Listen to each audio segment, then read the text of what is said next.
পেশোয়া বাজিরাও ভল্লাল ভারতবর্ষের ইতিহাস বিখ্যাত বীরদের মাঝে চিরভাস্বর এক নাম। ইতিহাসের পাতায় সদা জাজল্যমান তিনি, বীরত্বের মূর্ত প্রতীক বাজিরাও। ভারতের ইতিহাসে প্রায় 200 বছর ধরে চলা শক্তিশালী মুঘল সাম্রাজ্যকে সমূলে গুড়িয়ে দেওয়ার এক দুর্ধর্ষ প্রতিজ্ঞা করেছিলেন তিনি। বলা হয়ে থাকে সমগ্র জীবনে 41টিরও বেশি যুদ্ধে লড়েছেন, একটিতেও হারেননি। অসাধারণ রণকৌশল, অভাবনীয় কূটনৈতিক বিচক্ষণতা, প্রদীপ্ত সাহস আর লক্ষ্যের প্রতি একাগ্রতা এই ছিল তার চরিত্রের সবচাইতে শক্তিশালী দিক। কিন্তু আসলে কে ছিলেন এই পেশোয়া বাজিরাও? 1700 খ্রিস্টাব্দের 18ই আগস্ট ভট্ট পরিবারে তার জন্ম হয়। পরিবারে তার ডাকনাম ছিল রাও। বাবা বালাজি বিশ্বনাথ, মা রাধাবাই। বাবা ছিলেন চতুর্থ মারাঠা সম্রাট ছত্রপতি শাহুর প্রথম পেশোয়া। তৎকালীন মারাঠা রাজদরবারে প্রধানমন্ত্রীকে বলা হতো পেশোয়া। পেশোয়া হতে হলে একজনকে মাথায় আর বাহু দুদিক থেকেই সমান কুশলী হতে হতো। কৈশোরে পিতাকে বিভিন্ন সামরিক অভিযানে সঙ্গদানের মাধ্যমে রাওয়ের ঝুলিতে সঞ্চিত অভিজ্ঞতা কম ছিল না। এমনকি পিতার সাথে কারাবাসের অভিজ্ঞতাও ছিল রাওয়ের। 1720 সালে বালাজির মৃত্যুর পর মাত্র 20 বছর বয়সে বাজিরাও নিজেকে তার বাবার পদটির জন্য উপযুক্ত দাবি করে বসেন। বিচক্ষণ ছত্রপতি শাহুজি তাকে সূক্ষ্ম নিরীক্ষণের পরে পেশোয়া হিসেবে মনোনীত করেন। শোনা যায় রাজসভায় দাঁড়িয়ে ছত্রপতির চোখে চোখ রেখে বুক চিতিয়ে বাজিরাও বলেছিলেন, আঘাত করুন, মোগল সাম্রাজ্যের গোড়ায় আঘাত করুন, ডালপালা খসে পড়বে। ছত্রপতি শাহুজি মুগ্ধ হয়ে বলেছিলেন, ঈশ্বর সহায়, তুমি হিমালয়ের চূড়াতে এই নিশান লাগিয়ে দেবে। সেই সময় মোগল সম্রাট নেশায় আর প্রাচুর্যে বুঁদ হয়েছিলেন। এই সুযোগের সদ্ব্যবহার করে উত্তর ভারত আক্রমণ করে মোগল সাম্রাজ্যকে ধরাশায়ী করার জন্য পরিকল্পনা করেন বাজিরাও। তার লক্ষ্য ছিল ভারতবর্ষ থেকে মুঘল সাম্রাজ্যকে ধ্বংস করা। বাজিরাওয়ের সমগ্র জীবনটাই ছিল এক সংঘাতময় ইতিহাস। তার প্রথম সংঘাত বাধে হায়দ্রাবাদের নিজাম উল মুলকের সাথে। মোগলদের দুর্বলতার সুযোগ নিয়ে এই মোগল রাজপ্রতিনিধি নিজের অধীনে এক স্বতন্ত্র রাজ্য গড়ে তোলার প্রয়াস চালান। ছত্রপতির নির্দেশে বাজিরাও তার সেনা নিয়ে প্রথমে নিজামের পক্ষ নিয়ে মোগল সম্রাট মোহাম্মদ শাহর সৈন্যদলের বিরুদ্ধে লড়েন। 1724 সালে শখের খেরের যুদ্ধে জয়লাভ করে নিজাম হায়দ্রাবাদে এক স্বাধীন রাজ্য লাভ করেন। কিন্তু উচ্চাকাঙ্ক্ষী নিজাম মারাঠা সাম্রাজ্যের গর্ব খর্ব করার লক্ষ্যে সুপরিকল্পিত জোট নিয়ে 1727 সালে পুনে আক্রমণ করে বসে। বাজিরাও তার চৌখস রণকৌশল কাজে লাগিয়ে পালখের নামক স্থানে যুদ্ধে নিজামকে পরাজিত এবং পিছু হটতে বাধ্য করেন। এই বিজয়ের ফলে মারাঠা সাম্রাজ্য অনেক বড় ঝুঁকিমুক্ত হয় এবং তাদের অঞ্চলগুলোতে মারাঠারা উল্লেখযোগ্য পরিমাণ খাজনা আদায়ের অধিকার লাভ করে।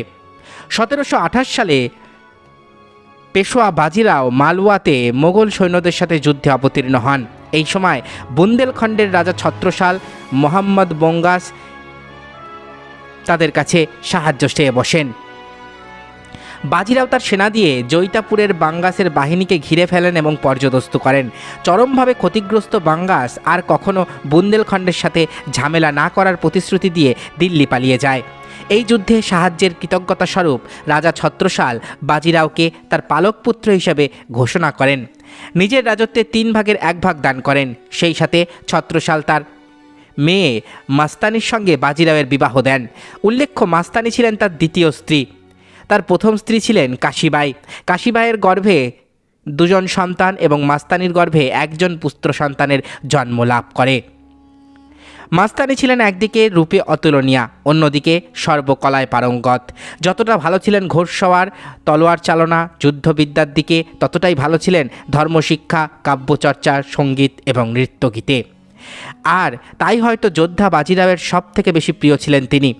পুনেতে মাস্তানির জন্য তিনি মাস্তানি মহল নামে একটি মহলও তৈরি করেন। তাদের অনবদ্য রসায়ন নিয়ে বলিউডে নির্মিত হয়েছে বাজিরাও মাস্তানি নামে একটি চলচ্চিত্র। পরবর্তীকালে ইতিহাসের অনেক উল্লেখযোগ্য এবং গুরুত্বপূর্ণ লড়াইয়ে পেশোয়া বাজিরাও বীরত্বের সাথে নেতৃত্ব দেন এবং জয়লাভ করেন। ভারতবর্ষের মানচিত্রে মোগল সাম্রাজ্যের নকশা বদলে দেন তিনি। তবে সংঘাত শুধু যুদ্ধক্ষেত্রেই নয়, সংঘাত তার পারিবারিক জীবন জুড়েও ছিল। সংঘাত জীবনভর তার জীবনসঙ্গী। বাজিরাওয়ের মা রাধাবাই এবং ভাই চিমাজি আপ্পা কখনোই তার মাস্তানির সঙ্গে বিবাহ মেনে নিতে পারেননি। বিভিন্ন সময়ে মাস্তানিকে জীবনের ঝুঁকির মুখে পড়তে হয়। পরিবার এবং সমাজের অস্বীকৃতির মুখে বাজিরাও মাস্তানিকে তার পুত্রকে মুসলিম হিসাবেই মানুষ করতে বলেন, যেহেতু মাস্তানি ছিলেন একজন ইসলাম ধর্মাবলম্বী। পরবর্তীতে এই পুত্র শামসের বাহাদুর 1761 সালে পানিপথের তৃতীয় যুদ্ধে বীরত্বের সাথে লড়ে নিহত হন। বাজিরাও ছিলেন স্বাধীনচেতা এবং সাম্প্রদায়িক গোঁড়ামি মুক্ত। মুঘল শাসনের বিরুদ্ধে তার লড়াই ছিল, কিন্তু কোনো অন্য ধর্মের বিরুদ্ধে তার লড়াই ছিল না। আর তাই হিন্দু ব্রাহ্মণদের অসন্তোষের মুখে বুক ফুলিয়ে নিজের মুসলিম বংশের গোড়াপত্তনও করেছিলেন তিনি। এই দিক থেকে দেখতে গেলে শুধু রাজনৈতিক নয়, সামাজিক ক্ষেত্রেও বাজিরাও ছিলেন একজন সংস্কারক। ছত্রপতি শিবাজির পরে মারাঠা সাম্রাজ্য বিস্তারে তার অবদানই সবচেয়ে বেশি বলে মনে করা হয়।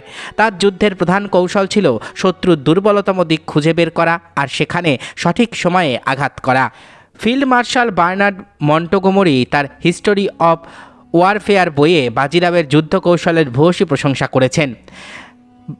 পেশোয়া বাজিরাওয়ের মৃত্যু নিয়ে অনেকের অনেক মতামত রয়েছে।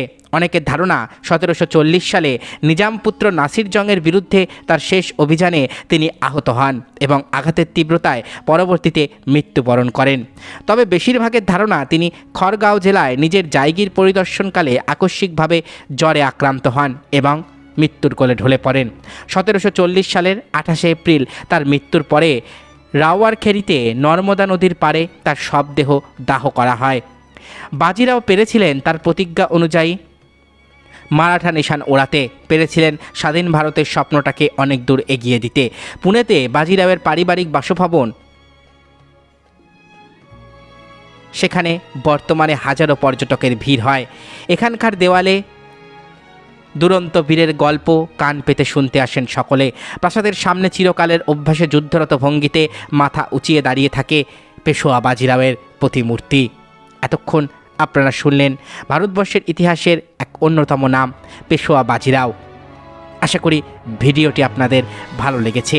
আমার চ্যানেলের ভিডিওগুলো যদি আপনাদের ভালো লাগে তাহলে অবশ্যই চ্যানেলটি সাবস্ক্রাইব করুন, পাশে থাকা বেল আইকনটি ক্লিক করে দিন যাতে পরবর্তী ভিডিওর নোটিফিকেশান খুব তাড়াতাড়ি আপনাদের কাছে পৌঁছে যায়।